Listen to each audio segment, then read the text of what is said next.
Hello, I'm Arvid Peterson, and this is the first of a two-part presentation on technocracy, an alternative social system. Because of the turmoil throughout the world, and because of the uncertainties about the future of North America, it is not surprising that many Americans are becoming quite concerned.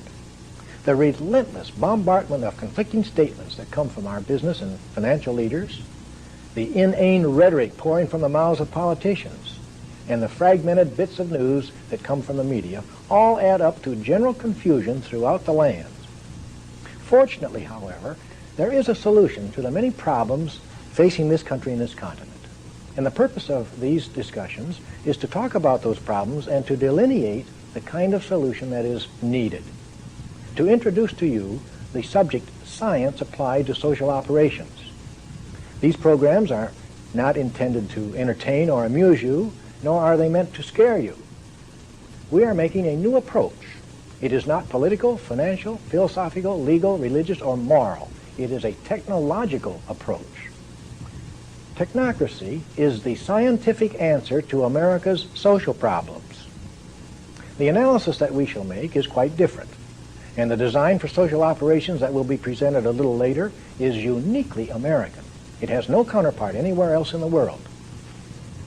You are aware of many of the problems that are facing this country and this continent. Here are a few of the most obvious of them. We have runaway inflation, ever-increasing taxes, chronic unemployment, political corruption at all levels of government, serious energy shortages, business instability, rampant crime, poisoning of the environment, and so forth and so on. As a nation, we have failed to solve any of these problems because we refuse to recognize the cause. All of these difficulties emanate from a single source, and that is the outmoded economic system under which we are operating. The basic cause of our troubles is the price system. Now, that term price system might be new to you, but it is the fundamental structure that is out of step with 20th century North America.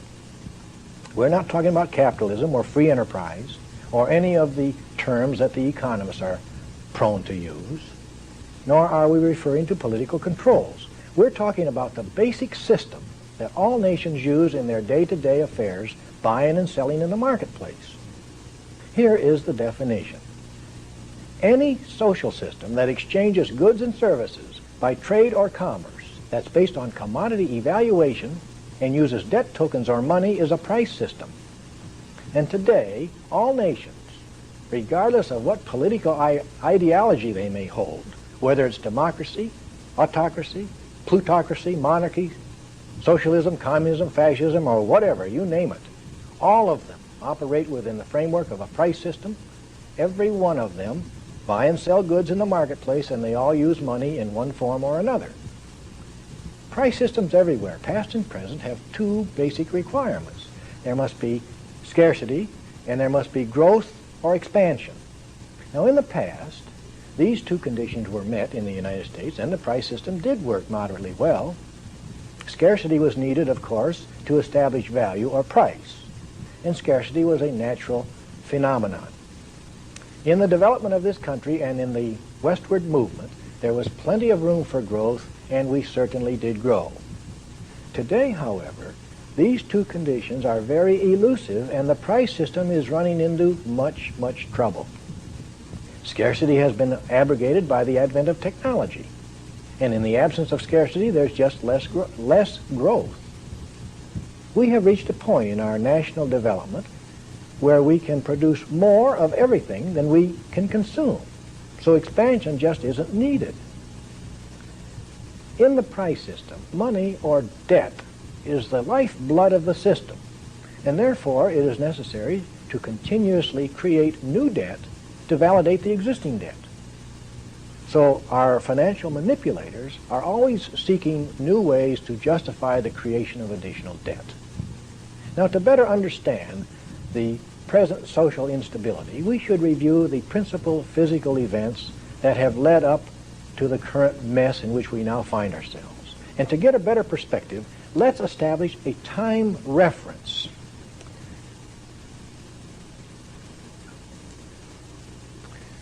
These two dates have little significance in themselves, but they demarcate three general eras: the time prior to 1800, the century between the two dates, and the time since the turn of the 20th century. We are going to add many more details to this chart, but to begin with, we will state positively that prior to the year 1800, North America was a low-energy civilization. Now, why was it a low-energy society? Because all through history, the principal engine for converting energy to do work was the human being. And we know that an adult man or woman can convert energy at the rate of 1/20th horsepower per hour over an extended work time. Now, that's very small. The average home refrigerator has a 1/4 horsepower electric motor in it, several times larger than what a human engine can convert. But in spite of this low rate of energy conversion, all through history, 98% of all work done was a result of human toil. The other 2%, because it came from sources outside of human muscle power, we call it extraneous energy. And as you well know, it came from draft animals, horses and oxen, or crude water wheels and windmills. Because the human engine was limited, the output from that engine also was limited. And therefore, no matter how many people were on the job or how long they worked from dawn till dark, they could never produce quite enough. There were always shortages. Therefore, prior to the year 1800, every society was locked into conditions that we call scarcity. Let us put the two factors on our chart, the 98% and the 2%. If we consider this line to be 100% from bottom up to the top, the 2% extraneous energy line would be close to the bottom, something like that. And the 98% extraneous or human energy line would be up near the top. If we were to extend these two lines backwards from the year 1800 backwards, no matter how far you want to go, they would remain straight and parallel. There would be no ups, no downs, which means that throughout the 7,000 years of recorded history, and for untold centuries before that, every society was locked into what we call a social steady state. That means that there was no change in the rate of energy conversion, no change in the way of doing work to produce goods. There were changes, or there were various events that happened, of course. Cultures flourished and cultures disappeared. There were political upheavals, wars, migrations, droughts, floods, plagues, and so forth. But there was no change in the rate of energy conversion, no change in the way people produce consumable goods, and scarcity prevailed everywhere. If ever a few people did enjoy a decent standard of living, it was always at the expense of the many who existed at a bare subsistence level.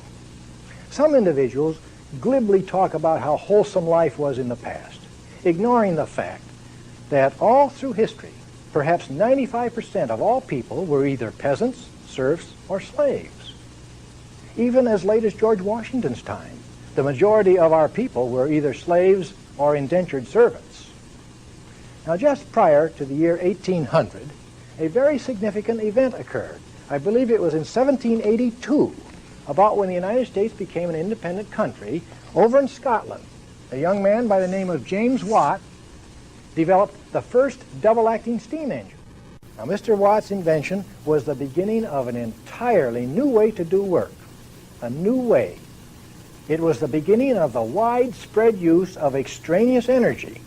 And since that time, there has been an accelerating procession to bigger and faster, more efficient energy-converting machinery. That parade has marched across the face of North America more dramatically than anywhere else on Earth. This is one of the factors that makes America unique.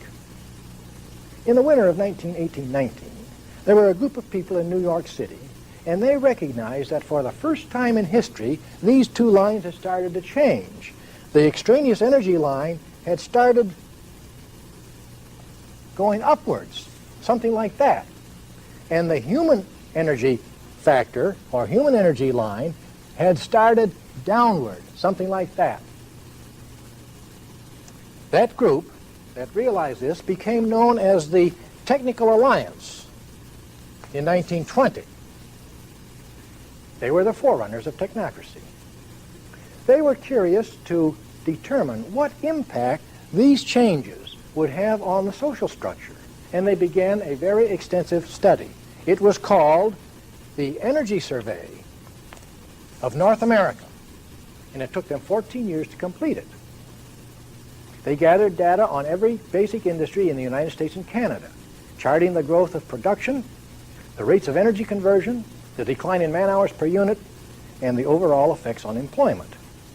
They predicted that if these two trends continued, the lines would cross and end up looking something like this.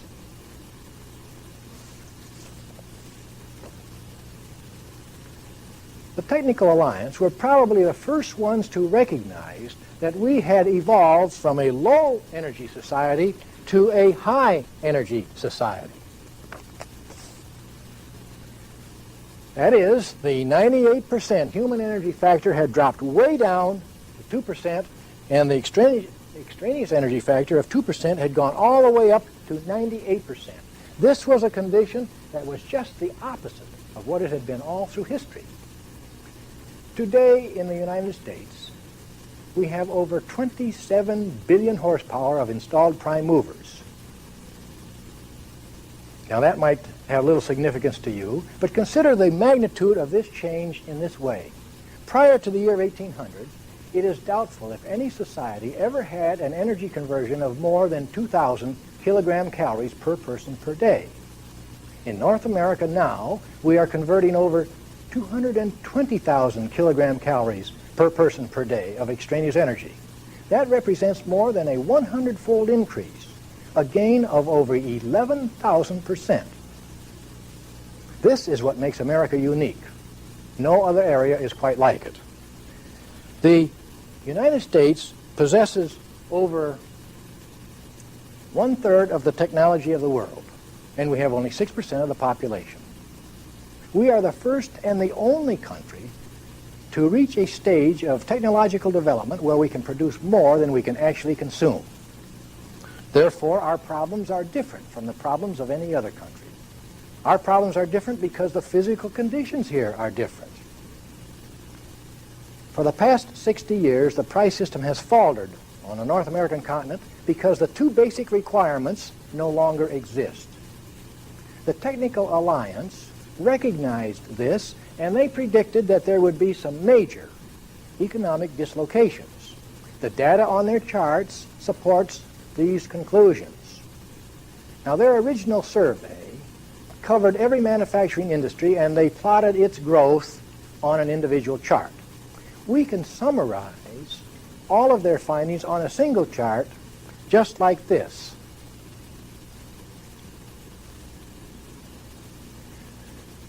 This chart is a composite of all of the individual charts made by the Technical Alliance. As you can see, it is entitled Irreversible Trends Shaping, or that Shape America's Destiny. There are going to be 3 curves on this chart, and they show the long-time trends. The many small oscillations of the curves have been smoothed out to show those trends. Now, the first of the 3 curves is on physical production. And you'll note that from 1830 to 1900, that production was rather low and the growth was slow. Then it moved into a period of rapid growth. This was due to the installation of more and more energy-converting machinery and the greater use of extraneous energy. So from 1900 to about 1930, there was a rather spectacular growth in physical production. The growth was about 7% per year, compounded each year. That represents an exponential type of growth, which means that the rate of growth each year was greater than the rate of growth of the preceding year. That went along for about 3 decades. But as nothing in the physical world can grow at an exponential rate indefinitely, a leveling off was inevitable, as shown on this part of the curve. Now, the second curve is somewhat different. You might say that it is a negative form of growth because the line goes downward. It is labeled man-hours per unit. A man-hour of course, is one person working 1 hour regardless of his task. And back in the 1800s, 1850, 1860, man-hours per unit was quite high because production methods were quite crude, and very little extraneous energy converting machinery was in existence. But as industry installed, it was inevitable that industry would install more and more technology because it was cheaper. You see, a kilowatt hour will do the work of 26 man-hours, and it costs only a few cents. Therefore, as the curve indicates, as more technology was installed, man-hours per unit drops very radically. The trend is always toward fewer and fewer man-hours per unit. It is never going to reach zero, but it tends toward an irreducible minimum. Now, in the 1980s, we have a very, or should have, a very happy situation, a very high capacity to produce and an ever-declining need for human toil. Now, this would be just great for everybody if it wasn't for the interferences of the price system. You see, in the price system, labor also is a commodity that is bought and sold in the marketplace. And the third curve shows us what happens to labor, and consequently, what happens to purchasing power.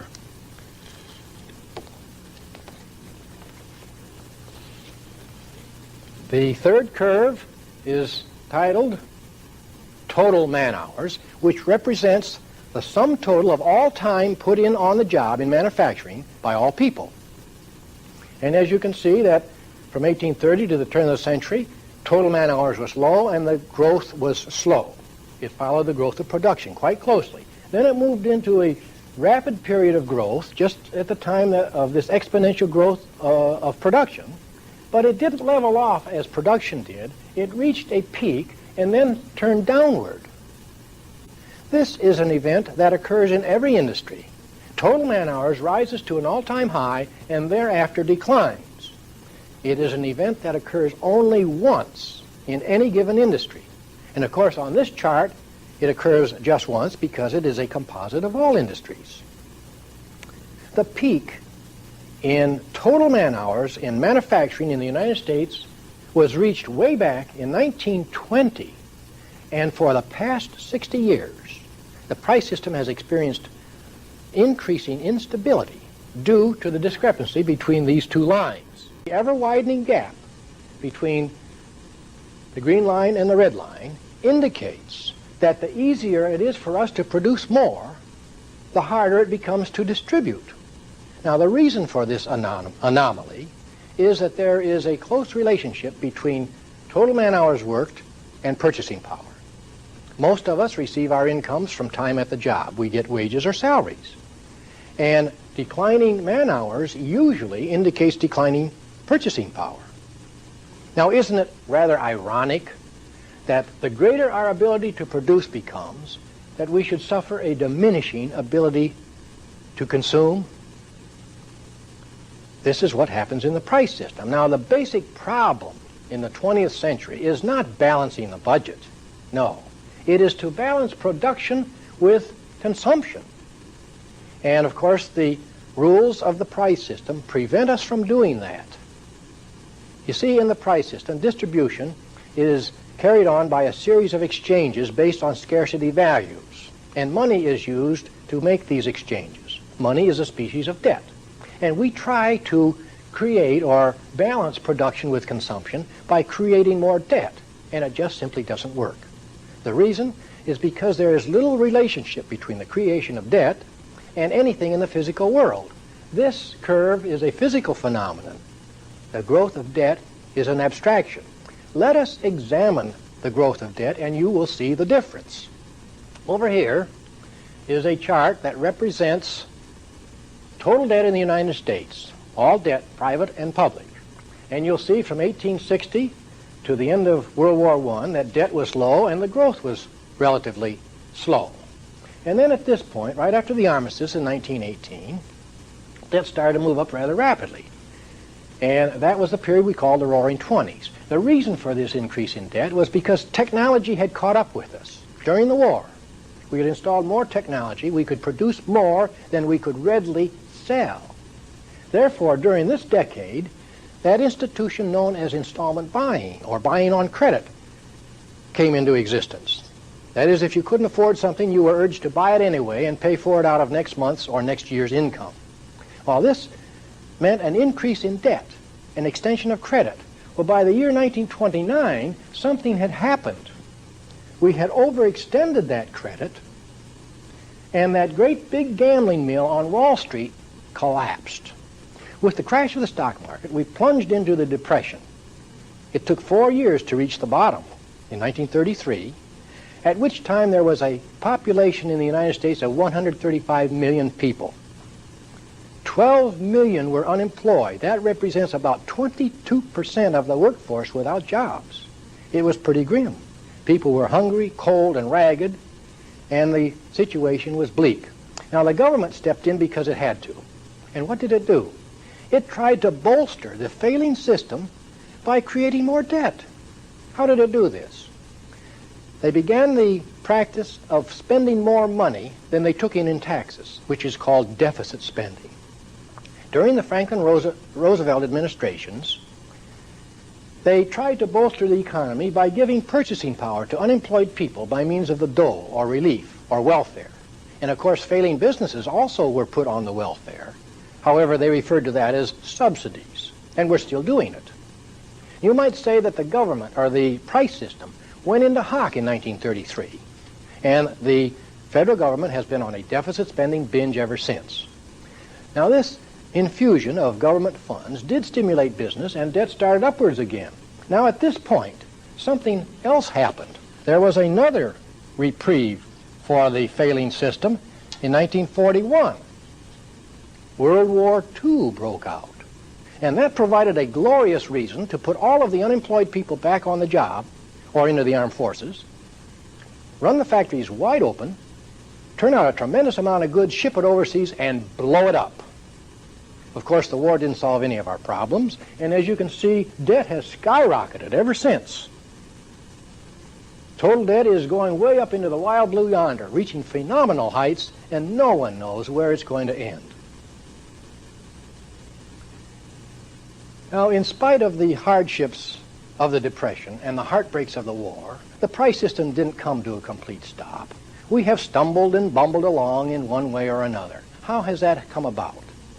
We have kept the failing system from complete collapse by various and devious ways. We have maintained scarcity artificially. Back in the days of the Depression, when there were so many people without jobs and their families were hungry, we had tremendous surpluses of food stored around the country. Was it given to the people? Oh, no. Back in the early 30s, we began the practice of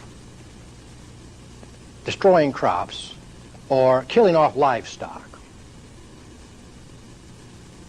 This was done to maintain scarcity. You remember plowing under cotton, killing off little pigs, pouring oil on oranges, and so forth? This was done to validate the price system. Now, that was a long time ago, but we're still doing it. Since 1933, the government has spent about $200 billion paying farmers not to grow. And of course, currently, the government is spending about $3 billion each year to curtail the production of corn and wheat. You see, in the price system, when food becomes too plentiful, we destroy it. This is to sustain price or value, to keep the system going. And if people happen to be hungry, it seems to be of little importance. Industry uses different tactics. They operate on a low load factor, or that is, they operate one shift or two, or they shut down completely. And a more wasteful practice is turning out shoddy merchandise, inferior products that break down or wear out in short order. This is done to assure high turnover. Everyone has heard of the thousands of automobiles that are recalled every year because they're faulty. The same thing applies to all other goods: clothing, shoes, houses, appliances, foods, furniture, toys, and so forth. You name it. There are hundreds of thousands of junky price system products turned out every week in order to assure a high turnover for a fast profit. This is the way the system works. Of course, the most destructive and the most heinous of all human activities is the perpetration of war. And we've had 4 hideous wars since the turn of the century. They haven't solved one single problem, either at home or abroad. World Wars I, II, and Korea and Vietnam resulted in the death of thousands of patriotic young Americans and the destruction of millions of tons of irreplaceable resources, but our social problems are still with us. The so-called Truman Doctrine that was created about 33 years ago in the name of national security has cost the United States about $2 trillion. We have spent $195 billion overseas in what they call foreign aid.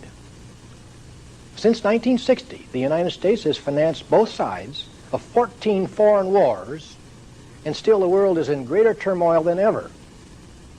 You see, spending money or creating debt doesn't solve our social problems. Up to this point, we've been talking about symptoms of a failing economic order. The price system, born of agrarian culture, with hand tools and human perspiration, and all of its scarcity values, is incapable of managing affairs in a high-energy civilization. At the beginning of our program, we said we would examine some of our problems and we would also offer a solution. Now, to find that answer, we must make a new approach, seek a new idea, employ a different technique. And technocracy is a new design for social operation that is based upon science. It is the vehicle by which we can move into a new era for better living. In our next presentation, we are going to examine the system of energy determinants. Technocracy's design is based on energy measurements. We will talk about the overall design and discuss some of its details. You'll find it quite interesting. We hope that you can be with us. I thank you.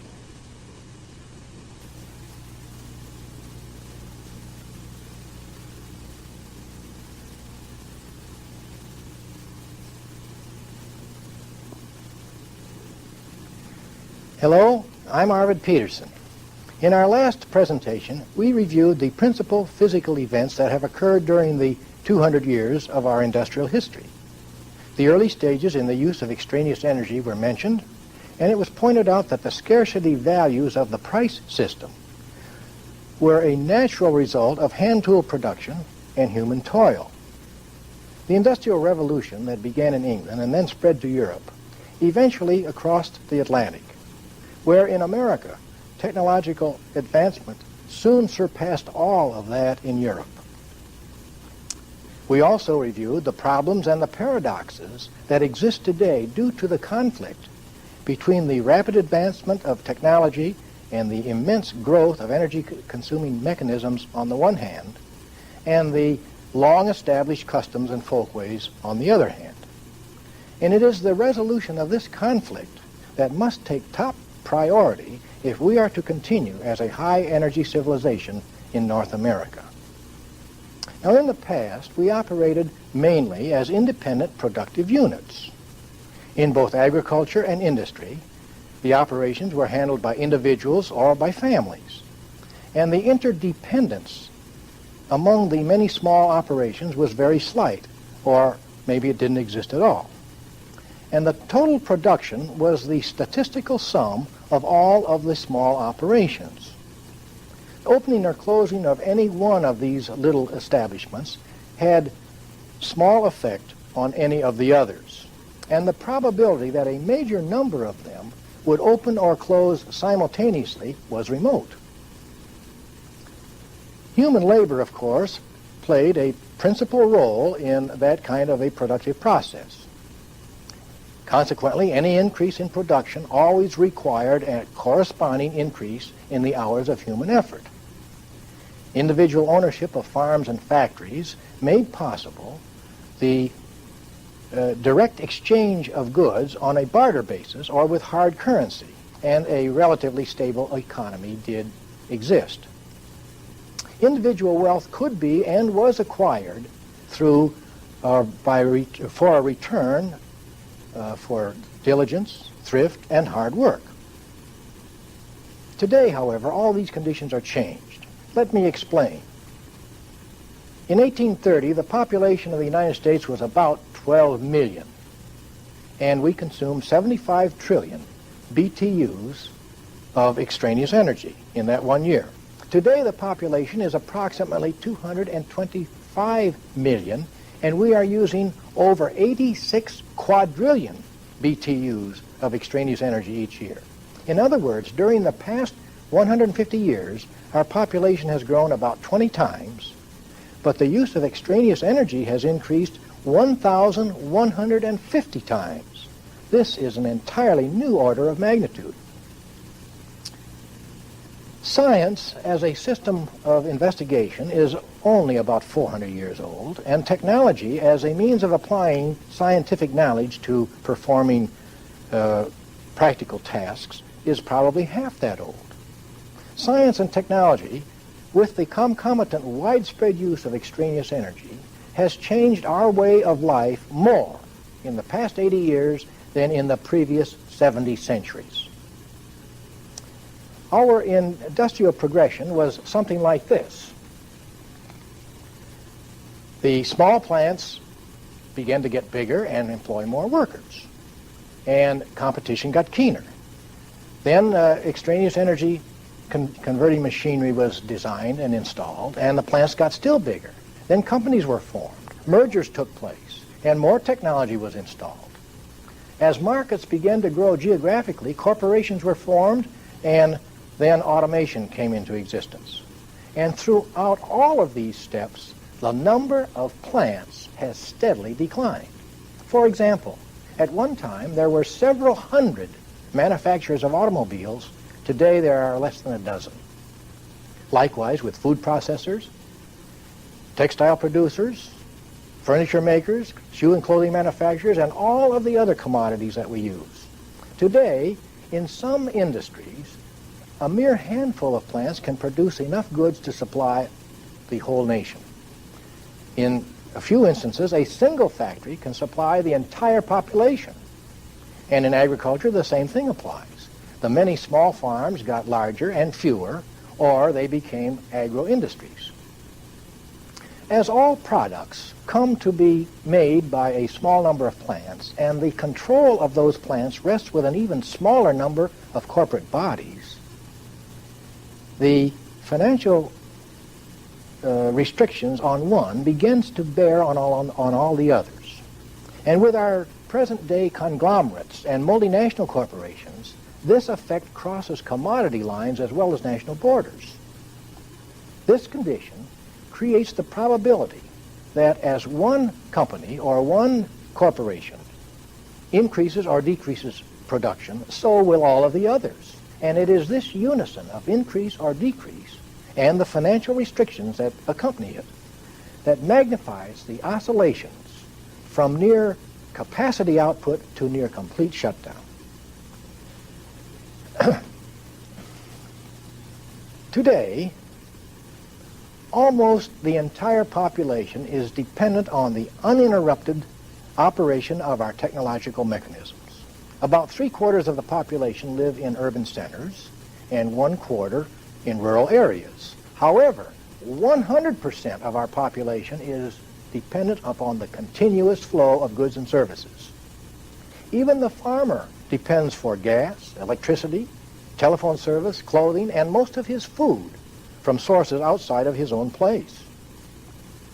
When human toil was the principal source of energy, it was possible to maintain a tolerable distribution of goods by monetary payment for hours of labor. But today, any distribution that's based on hours of toil can lead only to frustration for individual persons and stagnation for the whole system. The archaic system of exchanging goods on the basis of scarcity values and the fictitious concepts of property rights that go along with it are completely out of phase with our modern methods of production. Not only does the price system interfere with the welfare of most Americans, but it has become a dire threat to our very survival. Human beings have learned how to design, build, and operate energy-converting devices of such magnitude that the whole planet Earth is in danger of total destruction unless a functional form of operation is adopted soon. Now, the complex of circumstances that have just been summarized forms the basis of our current economic and social problems. And ironically, it contains the essence for the solution. Technocracy's design is a scientific approach to human affairs. It is based on the proposition that all phenomena involved in the functional operation of a social mechanism are measurable. The common denominator for all activities is energy conversion. Everything that we produce, transport, and consume requires energy degradation in some way. Nothing in this physical world occurs without the consumption or the conversion of energy. And energy, of course, is measurable. Technocracy's design for social operations will balance production with consumption by means of energy measurements.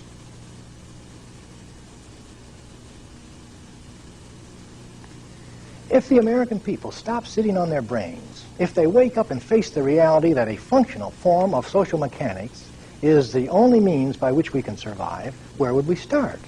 We start in North America because it is here that this idea was conceived. And North America is all of the water area and the landmass from the northern rim of South America all the way to the North Pole. And it includes the islands in the Caribbean, Bermuda, and Greenland, and it extends all the way across to the international date line on the west. Now, this area was not chosen arbitrarily. This area meets the specifications laid down by the physical requirements for function. This area has all of the essentials: the mineral and energy resources, sufficient fresh water supply, climatic range, installed technology, and trained personnel to operate a high-energy civilization into the indefinite future.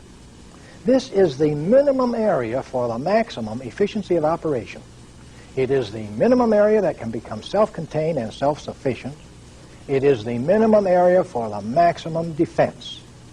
This represents North America as a contiguous continentalism. Now, if North America is where we start, how should we start? Well, the first thing is to inform the American people of the need to abolish the price system. And second is to stimulate the will of the people to act upon that need. The price system, with all of its inefficiency, its waste, and its destruction, must be abandoned if we are going to survive. And then, in place of the price system, we must establish a continental energy accounting system. And that system has to do two things. It has to produce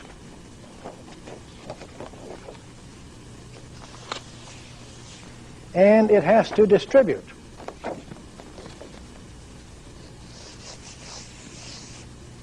Now, what does it produce? It must provide for the production of the optimum quality goods and services at the most efficient energy cost. What does that mean? That we manufacture or produce goods for the maximum service, the longest useful life at the minimum input of materials and energy.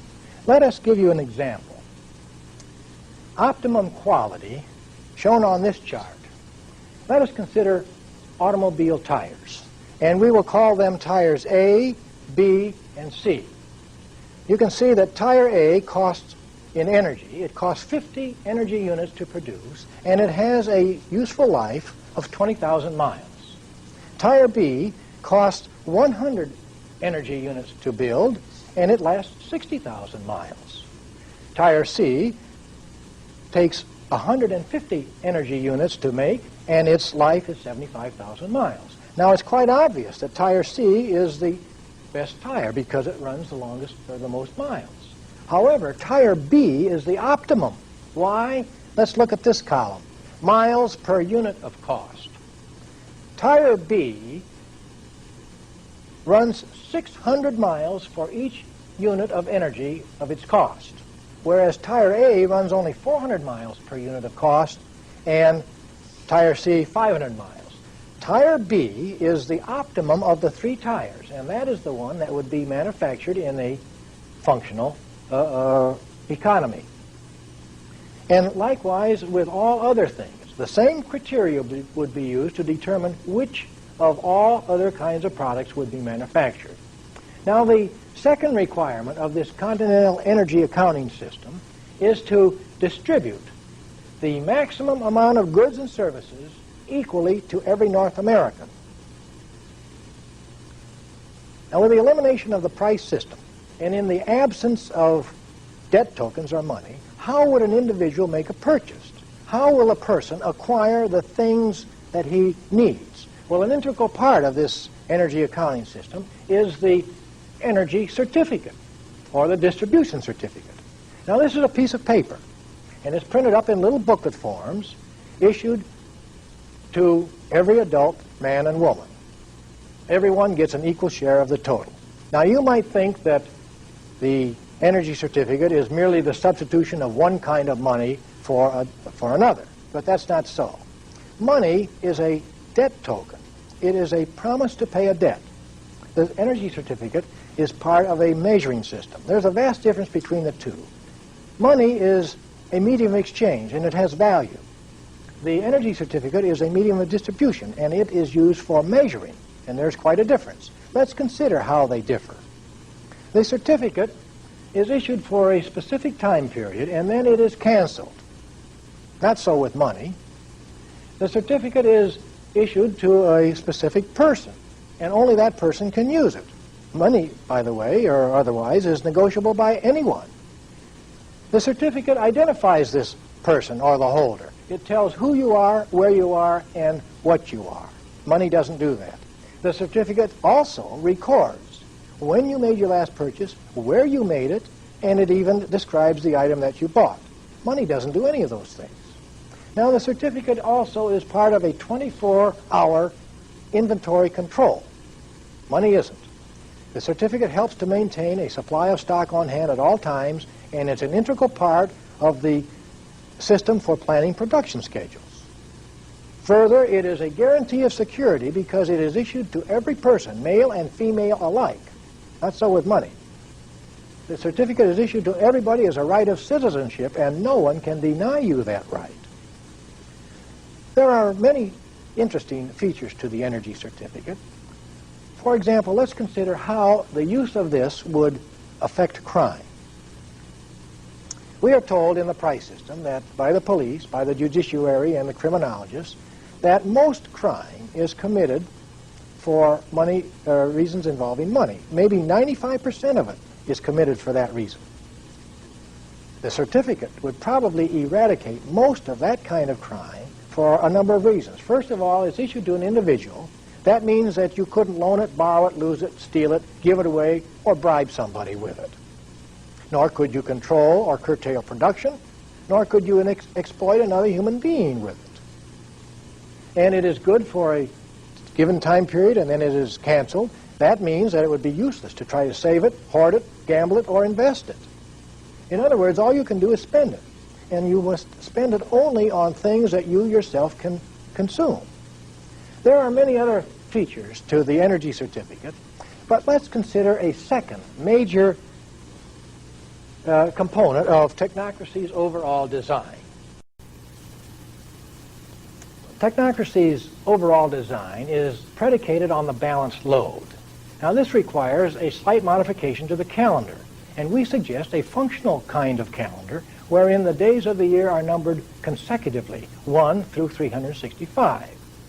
This chart shows a portion of such a functional calendar, and it runs from the 81st through the 94th day.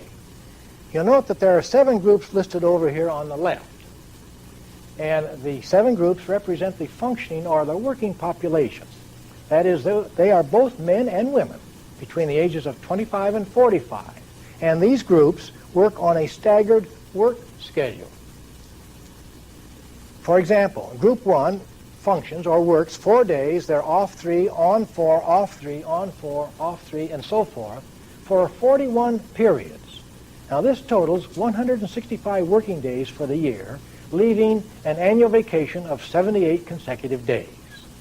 This service, of course, would be required of everyone, male and female alike, for 20 years of their lives.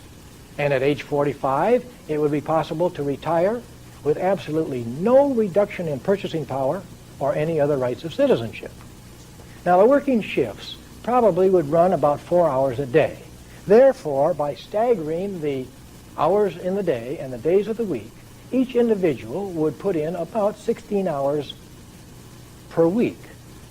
However, all of our facilities would run 24 hours a day, 365 days of the year. That means that we could greatly reduce the number of facilities, factories, plants, and so forth, at a tremendous savings in energy and in materials. And this balanced load this would put a balanced load on all of our production facilities, all transportation and communication systems, all recreational facilities, and so forth.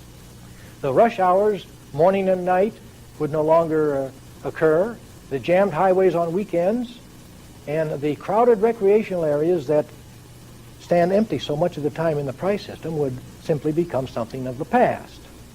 Now, the balanced load would mean a far less hectic schedule for most people, instead of the rat race that we live in the price system.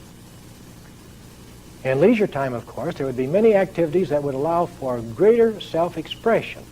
For many people, it might be the very first time in their lives that they actually have time for living. The functional calendar has other ramifications, but let us examine one more very important feature of technocracy's overall design. Energy shortages are becoming of greater and greater concern to more and more Americans every day. Therefore, let us consider the design for a continental hydrology. This is a plan to engineer with the nature to build a huge integrated system that would tie together all of the water resources of the entire continent. All of the lakes and rivers of North America would form a vast network of waterways that would provide deep water transportation from the Atlantic all the way to the Pacific and from the Gulf of Mexico right into the Arctic. The lakes and the rivers of North America are so situated as to present the greatest opportunity on Earth to build a continental hydrology. It is possible on this continent to construct a water transportation system that would provide more miles of river highways than all of the rest of the world. There would be two main transcontinental systems, one across Canada and one across the United States. On the chart are shown the many interconnected rivers and lakes. And to build this hydrology would require the construction of a number of high dams at the proper places, of course, and to drill some huge tunnels of perhaps 20 to 30 feet in diameter through some mountains. But this is an entirely new concept to handle water on a continental scale. And of course, modern hydraulic lift locks would have to be built. These would be capable of raising or lowering 65,000 tons, a height of 400 feet in only 15 minutes. Such a continent-wide system would also include the design and construction of self-propelled barges of about 25,000 tons capacity each. And the barges would be interchangeable. Therefore, when they're coupled together, 2 wide and 6 long, making up a marine train of 12 units, they would have a capacity of 300,000 tons. These marine trains would become the backbone of the new transportation system of North America, carrying freight to every area of the continent.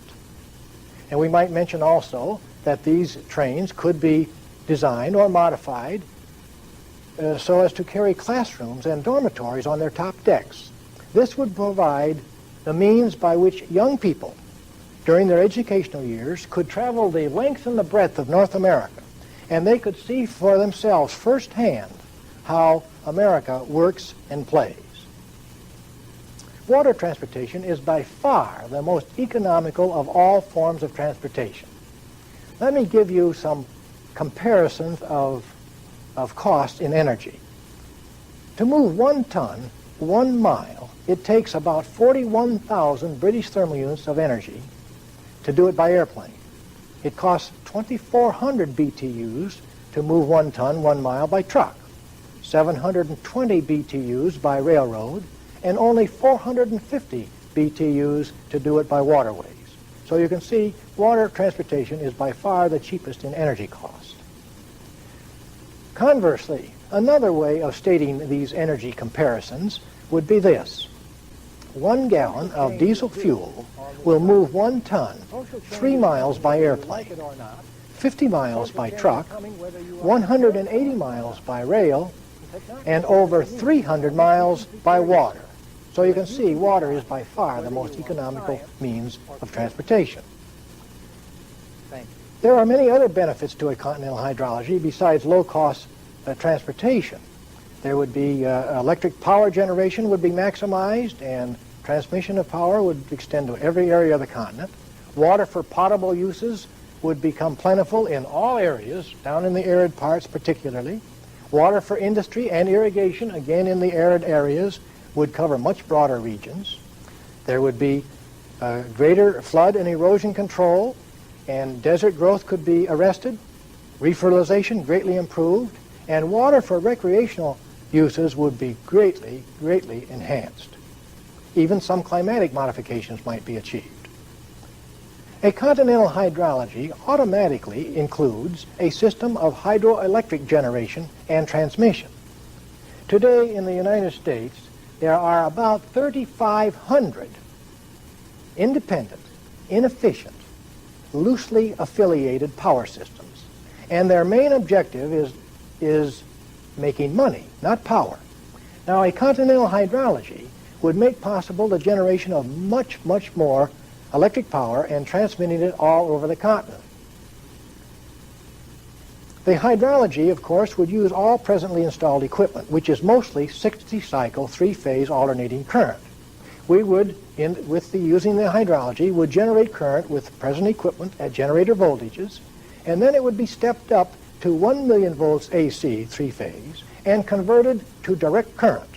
Now, the direct current, as shown on this chart, would be transmitted by long-distance transmission lines at 1 million volts DC, and the conductors would be 2.5 million circular mill copper conductors, or aluminum equivalent.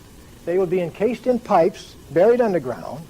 This would provide the protection from the weather or the hazards of idiots with guns and things like that. And there would be 2 circuits, 2 parallel circuits. Transmitting current at 1 million volts or greater DC, we can move it or transmit it all across the continent, a distance of over 3,000 miles with a line loss of only 10%. Now, for local distribution of the power, it would then be converted at 1 million volts back to AC and stepped down to the necessary voltages for secondary distribution. This way, we would not have to scrap any of the existing equipment. Now, a continental hydrology, along with a continent-wide system of rail transportation that Technocracy has designed, utilizing the latest in diesel propulsion on 3-meter gauge tracks, would provide faster, safer, and far more efficient transport for both freight and people. The 2 systems combined, the hydrology and the rail system, would end forever our dependence on any and all foreign sources for energy. Now, we have given you only a few of the highlights of Technocracy's design for a new America. There's a great deal more to it because this program encompasses every aspect of life in North America. It is an overall concept covering production, housing, education, public health, recreation, the arts, defense, research, and so forth and so on. It is a vast program. It is hoped that this brief introduction to the subject of science applied to social operations has aroused your interest and whetted your appetite to learn more, because there's a great deal more to learn. We have a course of study available, and it's available to every interested North American. We hope you take advantage of it. Social change is due on this continent. Social change is coming whether you like it or not. Social change is coming whether you are prepared for it or not. And Technocracy is the means by which you can prepare yourself so that you can decide whether you want science or chaos. Thank you.